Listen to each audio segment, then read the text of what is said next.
The FIFA World Cup only comes around once every 4 years, bringing together the best nations on Earth to battle for football's biggest prize. So naturally, I thought, what if we did that, but with Pokemon? Welcome to the Pokemon World Cup. 5 regions, 5 captains, 30 Pokemon, 1 trophy. Representing the tournament are Kanto, Johto, Hoenn, Sinnoh, and Unova, with each region putting together a national team made up entirely of Pokemon native to their own region.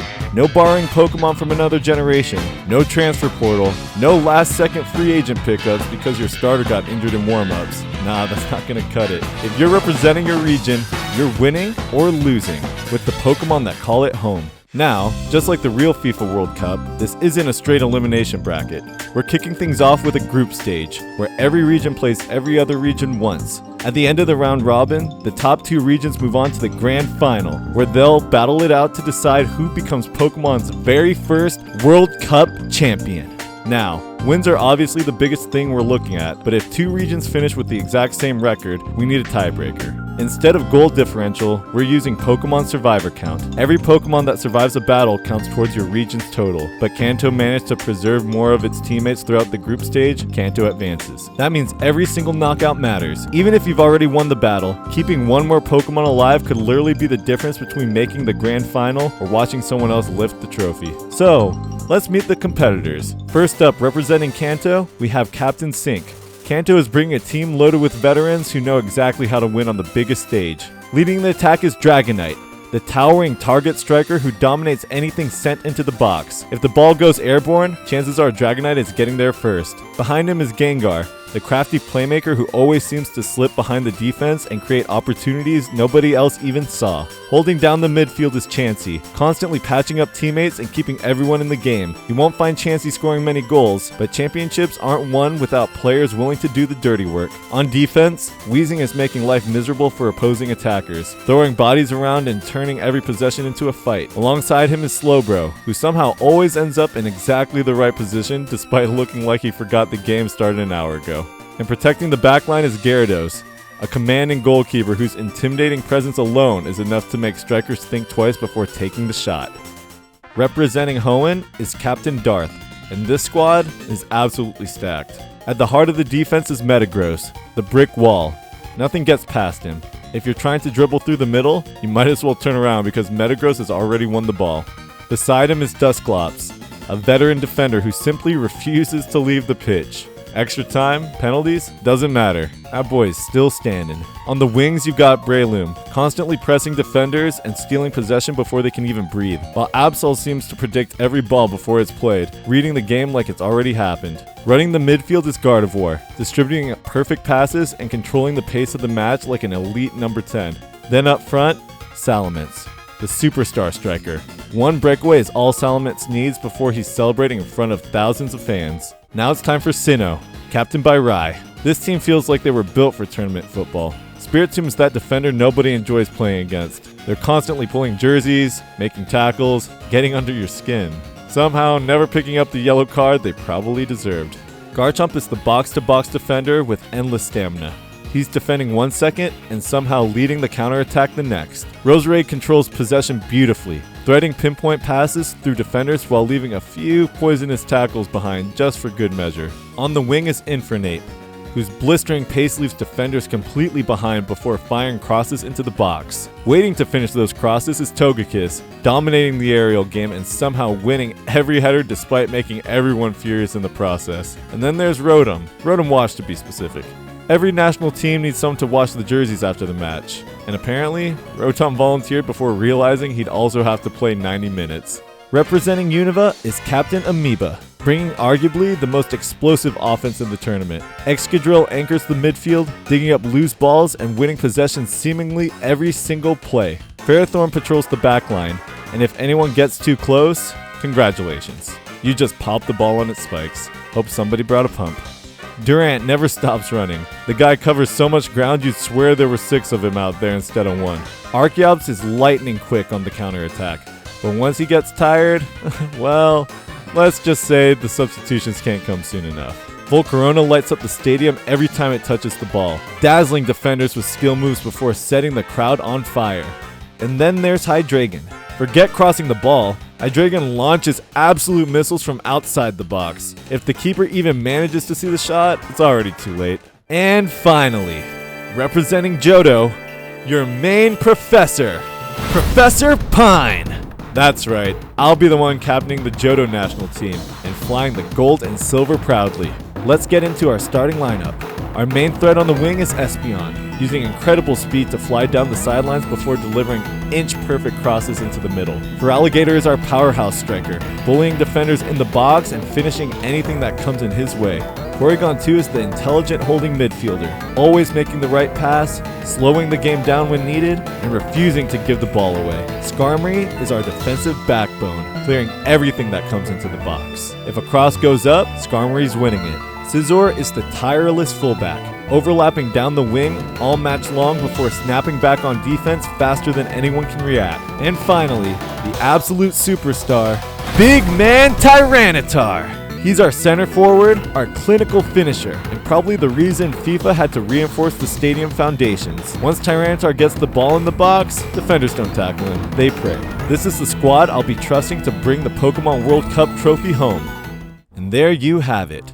The fans have filled the stadium, the lineups are locked in, the national anthems have been played, the referee checks both sides, the road to glory begins right now. Let's kick off the Pokemon World Cup!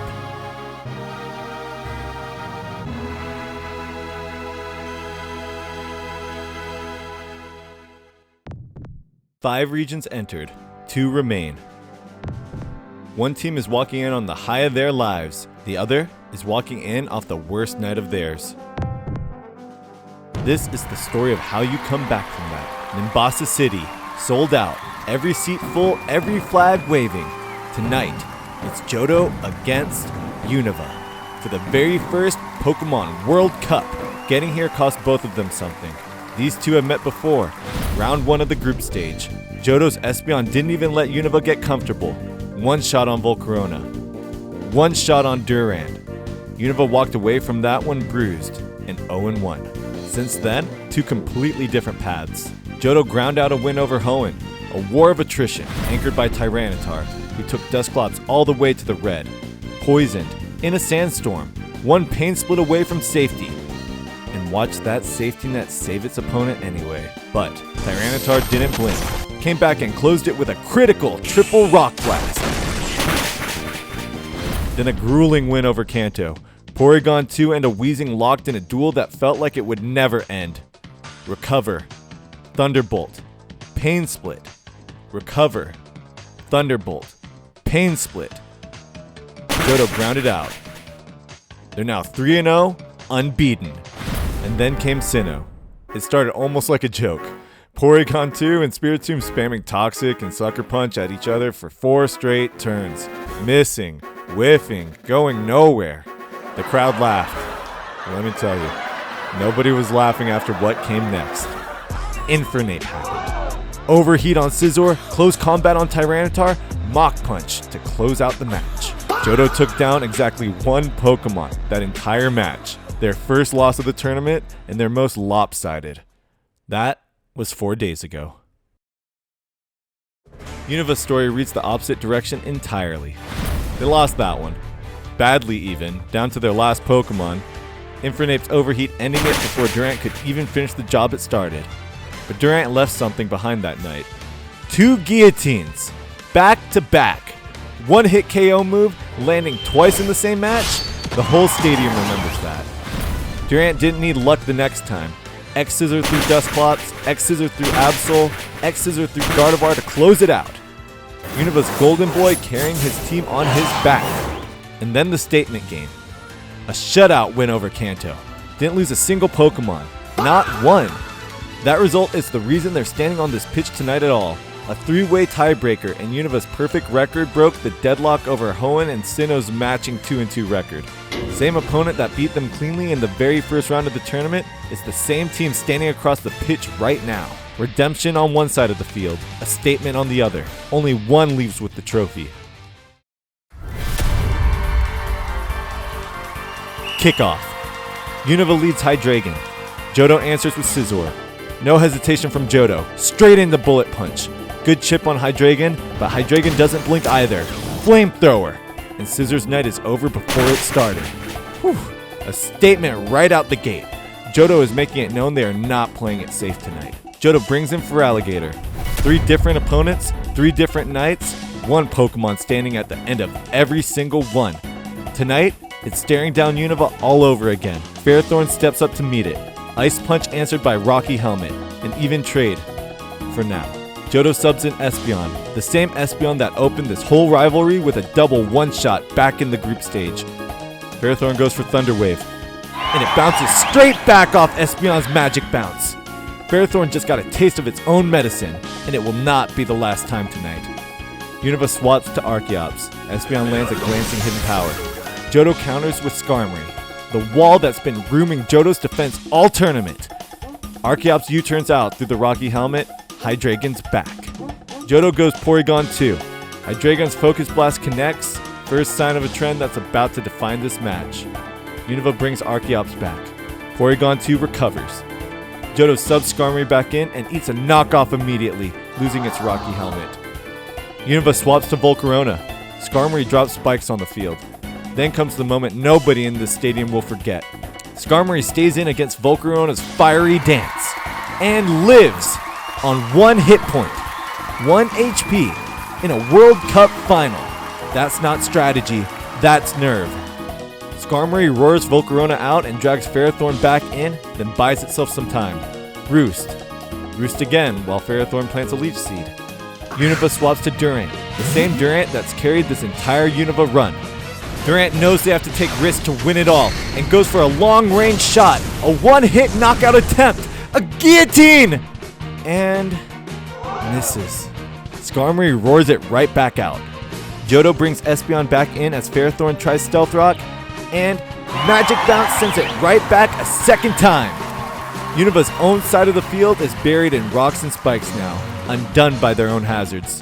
Espeon lands a critical Power Gem, doesn't do much, but Ferrothorn's Power Whip answers with real damage. Espeon finishes it with Hidden Power 5. Hard fought, but Johto's controlling the tempo now. Unova sends Hydreigon back. Johto answers with Porygon 2. Hydreigon's Flamethrower barely registers. Unova swaps to Durant one more time. Porygon 2 teleports out. Espeon comes back in and ends Durant's night with Hidden Power. Unova's Superstar, the heart of their whole tournament run, is now out of the fun. Unova brings Hydreigon back out, and this is where the final tips on its axis. Johto substitutes into Porygon 2.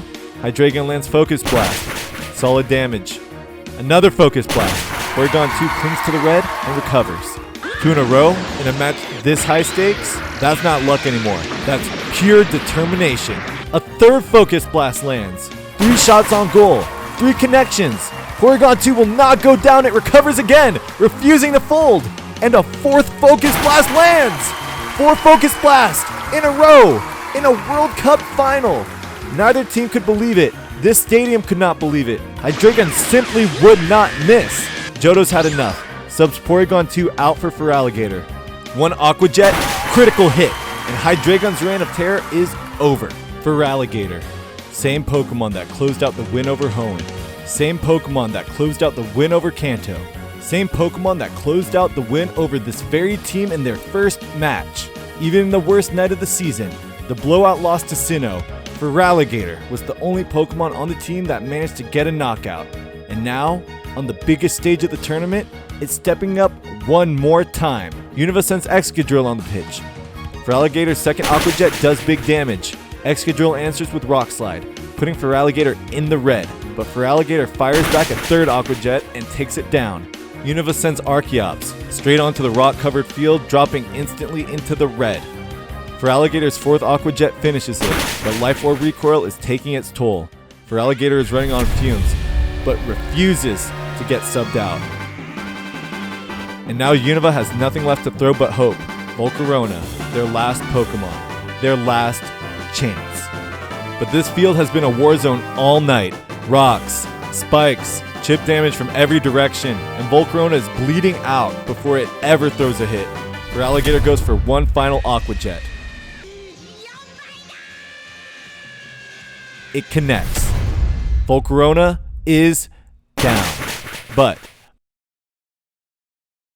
Volcarona's burn and the last of Feraligator's own life orb damage catch up in the same instant. Both Pokemon go down together. A double knockout to end a World Cup final. You couldn't write it better if you tried. 4 days after the worst loss of their tournament, Johto stands as the 2026 World Cup champions. Unova walks away without the trophy, but not without a legacy. A team that lost their opener to this very opponent, then clawed all the way back to the final on the back of one relentless journey and a defense that refused to quit. And after the final whistle, a little trash talk between two teams that just left everything they had on this pitch. All in good fun, all love. Thank you all for tuning in to Pokemon's inaugural World Cup.